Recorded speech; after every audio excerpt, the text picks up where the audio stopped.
Eu estava aqui no meu momento a sós com Deus. Nem tinha programado gravar esse vídeo agora. Mas o Espírito Santo me incomodou. Ele falou tão lindo ao meu coração que eu até me emocionei. Não sei se dá pra ver no vídeo, mas eu chorei bastante, né, aos pés do Senhor. Agradecendo a Ele por tantas coisas, por tantas benfeitorias, por ser tão imerecedora de tudo isso, mas porque o amor dele é tão grande que constrange, sabe?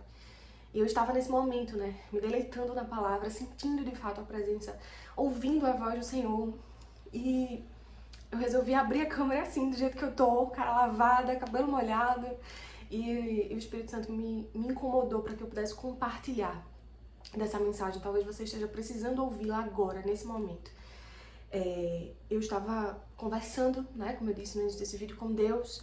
E eu olhei assim ao meu redor e eu só agradeci, sabe, por tudo que Deus tem feito na minha vida, na minha casa, na minha família, por cada promessa que Ele está cumprindo e que no momento em que Ele prometeu parecia impossível aos meus olhos. Mas Ele vem cumprindo, assim, surpreendentemente, porque Ele é esse Deus que cumpre tudo, absolutamente tudo o que Ele promete. Ele não é homem nem filho do homem, né, para que minta ou para que se arrependa. Então, a palavra é clara quanto a isso. Ele é Deus. E tudo que Ele prometeu na minha vida e na sua vida, Ele vai cumprir, independentemente das circunstâncias. Então, o meu momento de deleite foi justamente esse, sabe? De olhar pra minha volta e perceber o quanto que esse Deus é bom. Porque isso vai ser assunto para outros vídeos, mas eu queria muito desconstruir a ideia que muita gente tem de que a volta, né, o retorno para casa do cônjuge, a restauração de um casamento é simples e é super linear. Não é assim, né? Não foi ele simplesmente bateu na minha porta e eu comecei a chorar, abracei ele como num cinema, num filme da Disney e felizes para sempre. Não foi, né? Eu vou conseguir contar mais detalhes disso em outros vídeos, mas foi muito conturbado também, né? Não teve nenhuma linearidade, foi muita conversa, foi muito reajuste, foi muito conserto. Enfim, né? E para que a gente pudesse estar vivendo essa solidez maior que nós estamos vivendo hoje, comparado a alguns anos, até alguns meses atrás, né? Cada vez o Senhor vem restaurando mais, sabe? Vem consertando mais. E eu agradeci a Deus justamente por isso, sabe? Porque quando a gente olha pra gente, a gente percebe que nós não merecemos isso. Mas o amor dele é tão grande e que constrange, sabe? Que constrange mesmo, assim. Porque eu dizia pra Deus, eu não mereço essas promessas sendo cumpridas na minha vida dessa forma, sabe? Mas o Senhor é fiel. E é isso que eu queria dizer pra você, o Senhor é fiel. E eu conversava com Deus dizendo, Deus, obrigada, sabe? Muito obrigada. Porque o Senhor não me deixou, não permitiu que eu desistisse. Por mais que eu tivesse muito essa vontade em determinado momento do meu deserto. Eu quis desistir. Eu disse pra Deus que eu iria desistir, que eu não queria mais. Eu disse pra outras pessoas que não valia mais a pena, que eu realmente não ia mais orar por isso, que eu ia focar apenas em mim. E pronto. Eu sempre quis que o meu esposo ele vivesse bem. Eu nunca quis o mal pra ele. Eu nunca desejei nada de mal pra ele. Né? Como eu sempre falo em outros vídeos, eu tive raiva, né? Tive picos de raiva, mas nem nesses momentos eu quis o mal pra ele, eu quis que alguma coisa acontecesse, ou que ele, enfim, tivesse alguma... Não, eu queria que Deus tomasse as providências que fossem necessárias, da forma como ele achasse que fosse melhor. Mas eu queria que ele estivesse bem. Mas eu pensei em desistir. Eu pensei que não ia dar mais, eu pensei que o tempo de espera era demorado, era humilhante. Eu não fui aquela pessoa que ficou indo atrás, que ficou correndo atrás, que ficou falando, que ficou não.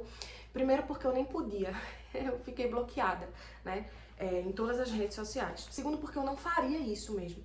Mesmo ele não me contando que estava com outra pessoa, eu sabia que ele estava com outra pessoa.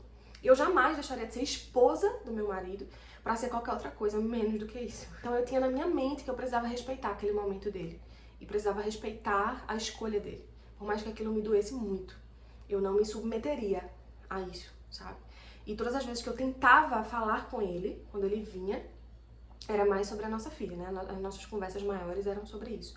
E aí quando ele estava presente, ele era outra pessoa. Ele é quem tocava no assunto, ele é quem pedia abraço, ele é quem falava que estava arrependido, ele é quem chorava e dizia que tinha muita coisa para me contar, mas não cabia falar naquele momento, mas que eu perdoasse ele, que ele sabia que ele estava distante e que o que ele mais sentia falta era essa distância de Deus. E ele sabia que eu era uma pessoa extremamente iluminada, segundo ele, que eu não desistisse de orar por ele. E por várias vezes eu só orei por ele. Algumas vezes que ele estava dentro da minha casa, mais focado em ficar com minha filha, eu orei por ele, né? Então eu perguntava para ele: você aceita que eu ore por você? Eu posso orar por você? Em vários momentos eu orei por ele. Em nenhum desses momentos eu orei dizendo: Senhor, traz de volta. Não, eu orava pela vida dele. Eu orava para que o Senhor livrasse ele realmente do cativeiro, da lama. E ele chorava muito, né, nessas orações. Soluçava até às vezes. E aí eu o abraçava, né? Dizia pra ele que ele se arrependesse, enfim, das coisas que ele estava fazendo por conta do Senhor, né? Que ele se aproximasse mais de Cristo. Que o Senhor, com certeza, terminaria a obra, né? Que ele estava iniciando ali. Mas eu não fui essa pessoa insistente, por mais que eu não vou negar. Essa era a minha vontade, né? Eu queria conversar. Inicialmente a gente insiste. Antes de saber de tudo, antes de entender, né? Que na verdade a gente nem entende, eu acho. Passa muito período e a gente não entende como é que isso aconteceu. Mas enfim, antes de chegar num nível assim de maior descanso, a gente meio que insiste e fica perguntando. Eu ficava, né? Assim, o que tá acontecendo? Era essa a minha insistência. O que é que tá acontecendo? O que tá acontecendo? Me explica o que é que tá acontecendo. Por que você tomou essa decisão desse jeito? Não faz isso com você, não faz isso com a gente. Era isso mais, né? Que eu falava, chorava muito. E ele me tratava friamente. E aí, quando eu comecei de fato a descansar, eu via, né, essa mudança dele. Mas aí quando ele estava lá, quando eu estava longe, era uma pessoa totalmente diferente. Totalmente diferente. Então se a gente se falava por qualquer coisa que fosse, como eu disse, muito mais relacionada à nossa filha, era com muita frieza, sabe? Muita frieza mesmo. Então às vezes eu até perguntava: tá tudo bem com você? Tá tudo bem com você, comigo, né? Ou então não me respondia.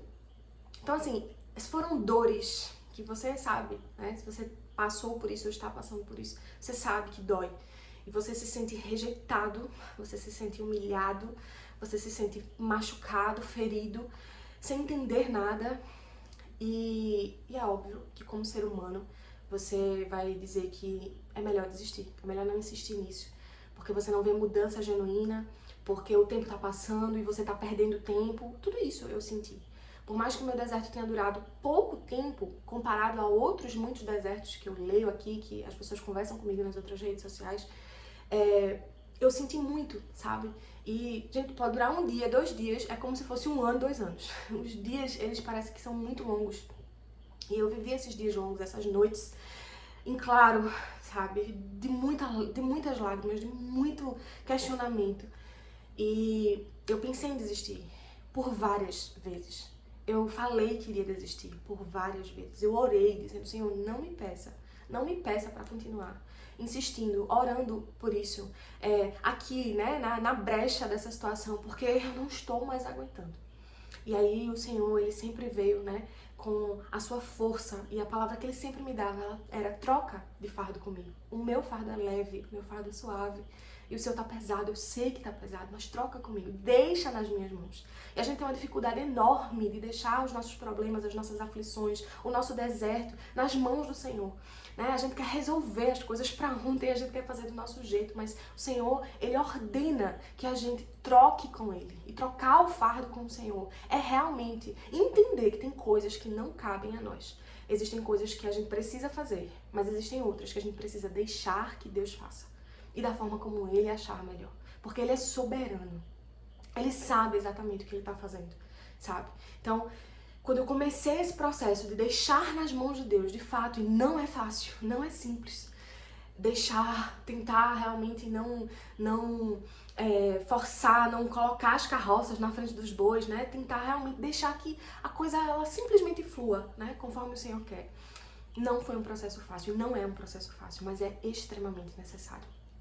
Então, eu, durante muitas conversas, inclusive, com alguns amigos meus, os poucos amigos que sabiam do que eu estava passando, eu dizia isso: eu não quero mais, eu vou desistir.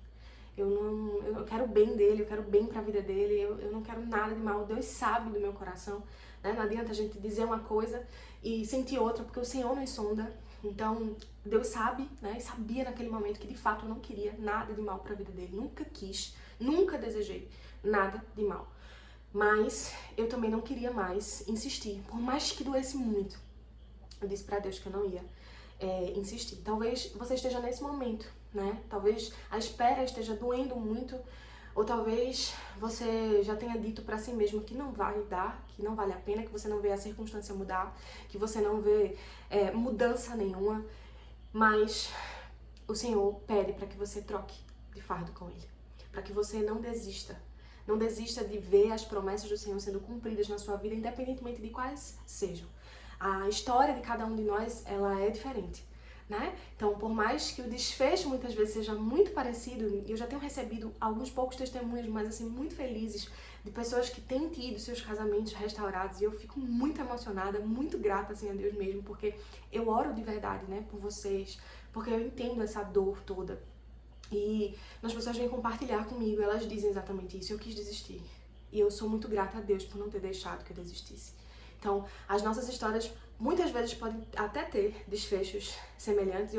E eu gostaria que todas tivessem um desfecho igual, né? De restauração, de avivamento. Infelizmente, nem todas terão, né? Mas não porque o Senhor não quer. Depende muito de nós também. Porque o Senhor é criativo. Ele é esse Deus que Ele faz da sua forma, Ele faz como quer. Então, se Ele quisesse que o meu deserto tivesse durado apenas um dia, Ele teria feito. Se Ele quisesse que o meu deserto tivesse durado 2 anos, 5 anos, como eu vejo outras pessoas aí, Ele tinha feito também assim. Mas o Senhor sabe até onde cada um vai suportar, até onde Ele dirá, basta, chega, aqui agora é um novo tempo. E Ele sabe qual é o seu tempo, qual é o seu momento. Então, não desista. Não desista de você, não desista dos projetos de Deus para sua vida, para sua casa, para sua família, sabe? Eu não estou dizendo aqui a você que você passe por qualquer circunstância sem desistir, não. Não estou dizendo isso, né? Que você tenha responsabilidade espiritual, afetiva, amor, né? Para com você e para com os outros. Que você possa ouvir, estar sensível a ouvir a voz do Senhor e entender o direcionamento dele para sua vida. A gente não tem que se submeter a tudo, não, mas a gente precisa se submeter a Cristo. Se a gente se submeter a Cristo, certamente a gente vai colher os bons frutos e as promessas dele, né, nas nossas vidas. Então, o que eu tenho para dizer para você aqui da parte de Deus é que você siga para o alvo. Eu vou fundamentar esse vídeo justamente nessa palavra. Eu preguei essa palavra há pouco tempo até na igreja, foi uma bênção. E tá lá em Filipenses, né, 3, versos 13 e 14, que diz assim: Irmãos, quanto a mim, não julgo que o haja alcançado, mas uma coisa faço, é que, esquecendo-me das coisas que atrás ficam e avançando para as que estão diante de mim, prossigo para o alvo, pelo prêmio da soberana vocação de Deus em Cristo Jesus. Aqui, quando Paulo está escrevendo, né, para os filipenses, ele está justamente dizendo que ele era, né, esse homem, ele foi esse homem que sofreu. Na verdade, ele iniciou, né, perseguindo os cristãos. Depois ele teve um encontro maravilhoso com Jesus. Mas não foi fácil, essa vida, essa trajetória de Paulo, né? Cumprir o chamado, não foi fácil. Então ele foi preso, ele foi picado por uma cobra, ele foi espancado, quase morto, ele quase morreu várias vezes, ele foi perseguido, né? O que era perseguidor passou a ser perseguido. Certamente Paulo deve ter pensado em desistir também, né? A dor, a perseguição, a rejeição, a humilhação, são coisas doloridas para todos nós. Não pense que os personagens da Bíblia foram pessoas super-heroínas que não sentiam nada disso, porque eles sentiram. Jesus sentiu. Mas venceram porque creram. Venceram porque trocaram de fardo com Jesus, né? Com o Senhor. E conseguiram vislumbrar a promessa de Deus se cumprindo e o cuidado de Deus, sabe? Que é o que me constrange, é o que me constrangeu aqui para que eu conseguisse gravar esse vídeo. E aí, quando eu agradeci a Deus por não ter desistido, né, o Espírito Santo me incomodou e disse isso pra mim. Tem muita gente querendo desistir. Tem muita gente que perde muitas vezes, né, de ver a promessa se cumprindo exatamente porque parou no meio do caminho. Então não pare, sabe? Siga pro alvo. Escute o que o Senhor tem a dizer pra você. Por mais difícil que seja, por mais dolorido que seja, Ele entende a tua dor, Ele sabe o que você tá passando, Ele sonda o teu coração, Ele visita a tua casa, Ele sabe as noites que você tem passado, os questionamentos que você tem feito, sabe? As dúvidas que você tem aí na sua cabeça, a dificuldade que você tem passado na vida de forma geral, né? Com os filhos, se você tiver filhos, sozinho, talvez longe da sua família, longe de pessoas que você gostaria de ter por perto, talvez sendo defamado, talvez as pessoas estejam falando coisas que você não é, que você não fez, talvez a própria pessoa que foi embora tenha dito inúmeras inverdades a seu respeito, e eu sei bem o quanto que isso dói, o quanto que isso fere, o quanto que isso machuca, mas o Senhor é um Deus que restaura, que revigora, que cura, sabe? De uma forma que quando a gente olha pra trás, a gente não olha mais com dor. Hoje eu consigo falar disso sem dor, e demorou muito pra que eu conseguisse falar disso sem dor. Eu chorava muito e doía, sabe? Mesmo depois de meu marido já ter voltado, né, no processo de restauração, eu ainda estava me restaurando em Deus em relação a isso. Hoje não dói mais, porque o Senhor realmente transformou aquilo que mais me feriu no meu maior testemunho. E nada disso é pra minha glória, tudo isso é pra glória de Deus. Mas Ele não permitiu que eu desistisse. E eu decidi trocar esse fardo com Ele pra fazer como Paulo, olhar pro alvo, que é Cristo. Se a gente só olhar para o que passou, se a gente só olhar para a dor, se a gente só olhar para a rejeição, para o momento que foi embora, para o momento que disse pra gente que não ama mais, que as histórias se repetem, né? Que não amo mais, que não quero mais, que vai viver sua vida, que olhe, me esqueça, que nananã, a gente não vai conseguir. Então, o segredo é que a gente não desista de ouvir a voz de Deus, não desista de estar sensível a entender os seus desígnios para nós, não desista de saber que vai ser difícil, que desertos não são fáceis, mas que existe algo além do deserto. Existe oásis depois do deserto, sabe? E a gente vai sendo moldado, fortalecido em Deus, a gente vai sendo amado, acolhido, sabe? E o Senhor vai nos sustentando, porque não é nada sobre nós, é tudo sobre Ele. Se fosse só pelas nossas forças, nós não conseguiríamos, de forma alguma. Recentemente até uma amiga minha disse isso. Ela veio me visitar e ela falou isso. Eu não sei como é que você passou por tudo isso e aguentou. Eu falei, eu também não, mas foi Deus. Foi Deus. Então, continue perseverando. Continue sem olhar para a circunstância. Ah, não vejo mudança. Ah, nada acontece. Ah, já se passaram não sei quantos meses, não sei quantos anos. Foque no alvo que é Cristo. Deixe que Ele faça aquilo que você não pode fazer. Pare de tentar segurar as rédeas. Eu tentei por muito tempo fazer isso e não deu certo. Todas as vezes que a gente tenta fazer por nós mesmos aquilo que cabe ao Senhor fazer, a gente vai continuar empacado aqui, sem prosseguir para o alvo que é Cristo. Então, deixe que Deus faça exatamente aquilo que Ele quer. Troque. Veja quão suave é o fardo do Senhor. E quando a gente troca o fardo com o Senhor, a gente percebe que a gente vai vivendo, mesmo em meio à dor, mesmo atravessando as circunstâncias, mas o Senhor vai nos sustentando. E a gente vai descansando na certeza de que a gente não sabe como será, mas será. Porque tudo aquilo que Ele prometeu para você, para a sua vida, Ele irá cumprir em nome de Jesus. Que você possa descansar nessa certeza. Não desista, não desista, não desista daquilo que o Senhor projetou para você. Cristo não depende de nós para nada, mas a gente depende totalmente dEle. Então queira vivê-lo, queira desfrutar de tudo aquilo que Ele ainda vai fazer por você. Eu tenho certeza de que essa dor também vai se transformar no seu maior testemunho. Não desista disso, não desista de crer nisso, porque quem te prometeu é fiel para cumprir. Deus te abençoe, abençoe o teu lar, que você tenha uma semana abençoada em nome de Jesus. Um cheiro e até o próximo vídeo.